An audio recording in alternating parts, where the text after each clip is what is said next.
নমস্কাৰ স্বাগতম জনালোঁ আমাৰ চেনেলৰ অন্য এটা ভিডিঅ'লৈ। আজি পুনৰ আপোনালোকৰ মাজলৈ আমি এখন মডেল কুৱেশ্যন পেপাৰ লৈ আনিছোঁ। ইয়াতে আমি 20টা সিলেক্টেড কুৱেশ্যন ইনক্লুড কৰিছোঁ। যদি এই 20টাৰ ভিতৰত আপোনালোকে 15টা কৰিবলৈ পাৰে তেনেহ'লে আপোনালোকৰ প্ৰিপাৰেশ্যন ভাল হৈ আছে বুলি নিজকে ভাবিব পাৰিব। আমি প্ৰধানকৈ লক্ষ্য কৰি লৈছোঁ ADRE GATE 4ৰ ওপৰত। যিহেতু ADRE GATE 3 হাই ছেকেণ্ডেৰী লেভেলতো হৈ গ'ল, বহুতে বেয়া কৰিছে আৰু বহুতে ভাল কৰিছে। যিসকলে ভাল কৰিছে তেওঁলোকৰ শুভেচ্ছা থাকিল আৰু বেয়া কৰাসকলো হতাশ নহ'ব। আপোনালোকে লক্ষ্য কৰি লওক ADRE GATE 4টো। ঠিক আছে, তো আমি কেইটামান কুৱেশ্যন আজি ডিছকাশ্যন কৰিম। বেকগ্ৰাউণ্ডত আৱাজ আহিব পাৰে, আপোনালোকে ইগন'ৰ কৰক, ভিডিঅ'টোত ফ'কাছ কৰক, কুৱেশ্যনকেইটাত ফ'কাছ কৰক। ঠিক আছে, আহক কুৱেশ্যনসমূহ ডিছকাশ্যন কৰোঁ। প্ৰথম প্ৰশ্ন, ভাৰতৰ সৰ্বাধিক জিলা কোনখন ৰাজ্যত আছে? বিহাৰ, উত্তৰ প্ৰদেশ, মহাৰাষ্ট্ৰ আৰু ৰাজস্থান। এনচাৰ উত্তৰ প্ৰদেশ। উত্তৰ প্ৰদেশৰ সৰ্বমুঠ ৭৫খন জিলা আছে। ইয়াৰ লগতে লোকসভাৰ সদস্যৰ সংখ্যা ৮০টা আৰু ৰাজ্যসভাৰ সদস্যৰ সংখ্যা ৩১টা। আপোনালোকে আপোনালোকৰ নিজৰ স্ক'ৰটো মনত ৰাখক। নেক্সট কুৱেশ্যন, ভাৰতৰ কোনখন ৰাজ্যৰ উপকূল ৰেখাৰ দৈৰ্ঘ্য সৰ্বাধিক? অন্ধ্ৰপ্ৰদেশ, কেৰেলা, কৰ্ণাটক আৰু গুজৰাট। এনচাৰ গুজৰাট। ইয়াৰ লগতে ভাৰতৰ উপকূল ৰেখা ভাৰতৰ 9খন ৰাজ্যই শ্বেয়াৰ কৰে। একেবাৰে বেছি গুজৰাট আৰু একেবাৰে কম গোৱাই শ্বেয়াৰ কৰে। খুব ইম্পৰ্টেণ্ট। নেক্সট কুৱেশ্যন, তেলেংগানাক কোন চনত ৰাজ্যৰ মৰ্যাদা প্ৰদান কৰে? 2013, 2014, 2015 আৰু 2016। এনচাৰ 2014। নেক্সট, নেপালৰ ৰাষ্ট্ৰীয় খেল কি? ভলীবল, ক্ৰিকেট, কাবাডী আৰু ফুটবল। Answer volleyball. ইয়াৰ লগতে কেইটামান ইনফৰ্মেশ্যন চাই লওঁ। শ্ৰীলংকাৰ ভলীবল, অষ্ট্ৰেলিয়াৰ ক্ৰিকেট, বাংলাদেশ কাবাডী, পাকিস্তানৰ হকী আৰু চীন দেশৰ ৰাষ্ট্ৰীয় খেল টেবুল টেনিছ। খুব ইম্পৰ্টেণ্ট, এক্সামত আহি থাকে, গতিকে আপোনালোকে স্ক্ৰীনশ্বট মাৰি ল'ব পাৰে। নেক্সট, মাটিকালিৰ ফালৰ পৰা ভাৰতৰ ভিতৰত অসমৰ স্থান কিমান? 14, 15, 16 আৰু 17। এনচাৰ 16 আৰু 2.39% আছে। আৰু জনসংখ্যাৰ ফালৰ পৰা অসম 15 নম্বৰত, ভাৰতৰ ভিতৰত 2.6% আছে। নেক্সট কুৱেশ্যন, অসমৰ চাহৰ ৰাজধানী কি? তিনিচুকীয়া, ডিব্ৰুগড়, গোলাঘাট আৰু যোৰহাট। এনচাৰ যোৰহাট। ইনফৰ্মেশ্যন কেইটামান চাই লওঁ। অসমৰ চাহৰ চহৰ বুলি ক'লে ডিব্ৰুগড়। চাহ আৱিষ্কাৰ হৈছিলে 1823 চনত আৰু ৰবাৰ্ট ব্ৰুচ নামৰ এজন ব্যক্তিয়ে কৰিছিলে আৱিষ্কাৰ। চাহ বাগিচা প্ৰথম স্থাপন কৰা হৈছিলে 1837 চনত আৰু চাবুৱাত কৰা হৈছিলে ডিব্ৰুগড়। চাহ কোম্পানী প্ৰতিষ্ঠা কৰা হৈছিলে 1839 চনত আৰু টুকলাই চাহ গৱেষণা কেন্দ্ৰ স্থাপন কৰা হৈছিলে 1911 চনত। আৰু টুকলাই চাহ গৱেষণা কেন্দ্ৰ আছে যোৰহাটত। এইটো এইবাৰ ADRE HS লেভেলত আহি গৈছে।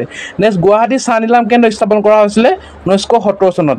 ঠিক আছে, চাহ নিলাম কেন্দ্ৰ 1970 চনত। নেক্সট, গুৱাহাটী চাহ নিলাম কেন্দ্ৰ কোন চনত প্ৰতিষ্ঠা হৈছিল? এইটো 1970 চন। আপোনালোকে হয়তো এতিয়া গম পালেই। নেক্সটলৈ আগবাঢ়িম আমি। নেক্সট কুৱেশ্যন, আহোমৰ শেষৰজন স্বাধীন ৰজা কোন আছিল? ইয়াতে আপোনালোকে কনফিউজ নহ'ব, স্বাধীন ৰজা বুলি কৈছে। Right answer option number 2 Chandrakanta Singha. Information কেইটামান চাই লওঁ। আহোমৰ প্ৰথম ৰজা চুকাফা আৰু আহোমৰ শেষৰ ৰজা পুৰন্দৰ সিংহ। ঠিক আছে, শেষৰ ৰজা ক'লে পুৰন্দৰ সিংহ, কিন্তু স্বাধীন ৰজা ক'লে চন্দ্ৰকান্ত সিংহ শেষৰজন। নেক্সট, ছিকিমক কোন চনত উত্তৰ পূৰ্বাঞ্চলৰ লগত সংযোগ কৰা হৈছে? 1975, 1980, 1992 আৰু 2002। ৰাইট এনচাৰ 2002 চনত। আৰু ভাৰতৰ ৰাজ্য হিচাপে স্বীকৃতি লাভ কৰে ছিকিমে 1975 চনত আৰু 22 নম্বৰখন ৰাজ্য হিচাপে। আৰু মাটিকালিৰ ফালৰ পৰা ছিকিম ভাৰতৰ ভিতৰত দ্বিতীয় স্থানত আছে। একেবাৰে সৰু ফালৰ পৰা চালে। নেক্সটলৈ আগবাঢ়িম আমি। নেক্সটত দিয়া হৈছে, যোৰহাটত থকা লাচিত বৰফুকনৰ মূৰ্তিৰ উচ্চতা কিমান? 115 ফুট, 120 ফুট, 125 ফুট আৰু 130 ফুট। কোনটো ৰাইট এনচাৰ হ'ব? Right answer 125 foot. আৰু নগাঁৱৰ মহামৃত্যুঞ্জয় যিটো টেম্পল আছে, যিটো শিৱলিংগ আছে, সেইটো 126 ফুট। এইটো আপোনালোকে মনত ৰাখিব ইয়াৰ লগতে। নেক্সট কুৱেশ্যন, নেক্সটত দিয়া হৈছে, জাতিংগা ক'ত অৱস্থিত? নগাঁও, কৰিমগঞ্জ, হাইলাকান্দি আৰু ডিমা হাছাও।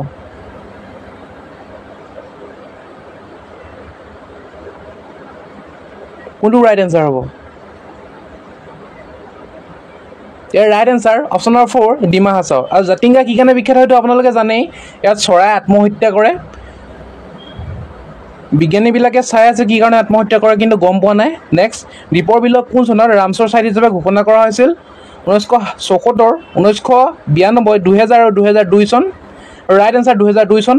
আৰু আপোনালোকে চাই লওক ভাৰতৰ সৰ্বমুঠ 85টা ৰামচৰ ছাইট আছে আৰু ভাৰতৰ ৰাজ্যসমূহৰ ভিতৰত সৰ্বাধিক ৰামচৰ ছাইট আছে তামিলনাডুৰ 18টা ৰামচৰ ছাইট আছে আৰু আমাৰ অসমত মাত্ৰ এটাই আছে দীপৰ বিল 2002 চনত ইয়াত দীপৰ বিল হিচাপে ঘোষণা কৰা হৈছিল।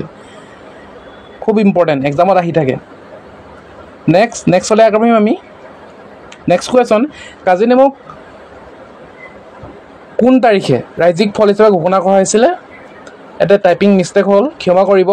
কাজি নেমুক 13 ফেব্ৰুৱাৰী 2024 চনৰ 13 ফেব্ৰুৱাৰীৰ দিনা ৰাজ্যিক ফল হিচাপে ঘোষণা কৰা হৈছিলে। নেক্সট, কপৌ ফুলক কোন চনত ৰাজ্যিক ফল হিচাপে ঘোষণা কৰা হৈছিলে? 2002 চন, 2003 চন, 2004 চন আৰু 2006 চন। কোনটো ৰাইট এনচাৰ হ'ব ইয়াৰে? ৰাইট এনচাৰ 2003 চন। 2003 চনৰ 4 এপ্ৰিল দিনা কৰা হৈছিলে আৰু কপৌ ফুলৰ লগতে হুলুং গছৰ ৰাজ্যিক গছ হিচাপে ঘোষণা কৰা হৈছিলে বা স্বীকৃতি প্ৰদান কৰিছিলে 2003 চনৰ 4 এপ্ৰিল তাৰিখে। এই একেটা দিনতেই 2003 চনৰ 4 এপ্ৰিল দিনটোতে, ঠিক আছে। অসমক কোন চনত ভাৰতৰ পূৰ্ণাংগ ৰাজ্য হিচাপে স্বীকৃতি প্ৰদান কৰা হৈছিলে? 1947, 1950, 1962 আৰু 1965। Right answer 1950। 1950 চনত ভাৰতৰ এখন অসম পূৰ্ণাংগ ৰাজ্য হিচাপে স্বীকৃতি লাভ কৰিছিলে। লাক্ষাদ্বীপত কেইটা দ্বীপ আছে আপোনালোকে কওক? 25টা, 31টা, 36টা আৰু 38টা। Right answer 36টা। আৰু মাটিকালি লাক্ষাদ্বীপৰ 32 স্কোৱাৰ কিলোমিটাৰ, 32 বৰ্গ কিলোমিটাৰ, ঠিক আছে। খুব ইম্পৰ্টেণ্ট। নেক্সট, অসমৰ আটাইতকৈ সৰু ৰাষ্ট্ৰীয় উদ্যান কি? কাজিৰঙা ৰাষ্ট্ৰীয় উদ্যান, দিহিং পাটকাই ৰাষ্ট্ৰীয় উদ্যান, ওৰাং ৰাষ্ট্ৰীয় উদ্যান আৰু ডিব্ৰু চৈখোৱা ৰাষ্ট্ৰীয় উদ্যান। কোনটো ৰাইট এনচাৰ হ'ব? এনচাৰ ওৰাং ৰাষ্ট্ৰীয় উদ্যান। আৰু ওৰাং ৰাষ্ট্ৰীয় উদ্যানক মিনি কাজিৰঙা বুলিও কোৱা হয়, ঠিক আছে। নেক্সট, ব্ৰহ্মপুত্ৰৰ ওপৰত থকা আটাইতকৈ দীঘল দলং কি? ভূপেন হাজৰিকা সেতু, বগীবিল দলং, শৰাইঘাট দলং আৰু কলীয়া ভোমোৰা সেতু। হয়তো আপোনালোকে বহুতে ভূপেন হাজৰিকা সেতু বুলিও ক'ব পাৰে, কিন্তু ইয়াৰ right answer option number 2 Bogibeel দলং। কাৰণ ভূপেন হাজৰিকা সেতুখন লোহিত নদীৰ ওপৰতহে আছে আৰু বগীবিল দলঙৰ দৈৰ্ঘ্য আছে 4.32 কিলোমিটাৰ, ঠিক আছে। আৰু ভূপেন হাজৰিকা সেতু দৈৰ্ঘ্য কিমান আপোনালোকে কমেণ্ট কৰক। অসমৰ তৃতীয় বোলছবি কোন চনত মুক্তি পাইছিল? 1935, 1937, 1941 আৰু 1943। আপোনালোকে হয়তো প্ৰথম আৰু দ্বিতীয়টো চাইছে, তৃতীয়টো হয়তো চোৱা নাই। Right answer 1941। ইয়াতে ইনফৰ্মেশ্যন কেইটামান চাই লওঁ। প্ৰথম জয়মতী আছিলে 1935 চনত মুক্তি লাভ কৰিছিলে, দ্বিতীয় ইন্দ্ৰমালতী 1939 চনত আৰু তৃতীয় মনুমতী 1941 চন। আৰু মনুমতীৰ যোন ডাইৰেক্টৰ আছিলে ৰোহিণীকান্ত বৰুৱা আৰু জয়মতী আৰু ইন্দ্ৰমালতী হয়তো আপোনালোকে জানেই জ্যোতিপ্ৰসাদ আগৰৱালা বুলি, ঠিক আছে। ইম্পৰ্টেণ্ট স্ক্ৰীনশ্বট মাৰি লওক আপোনালোকে, প্ৰথম, দ্বিতীয় আৰু তৃতীয়। নেক্সট, নীলা বাইদেউ বুলি কাক জনা যায়? বিৰিঞ্চি কুমাৰ বৰুৱা, নিৰ্মল প্ৰভা বৰদলৈ, পাৰ্বতী প্ৰসাদ বৰুৱা আৰু জোনমণি শইকীয়া। এনচাৰ নিৰ্মলা প্ৰভা বৰদলৈ।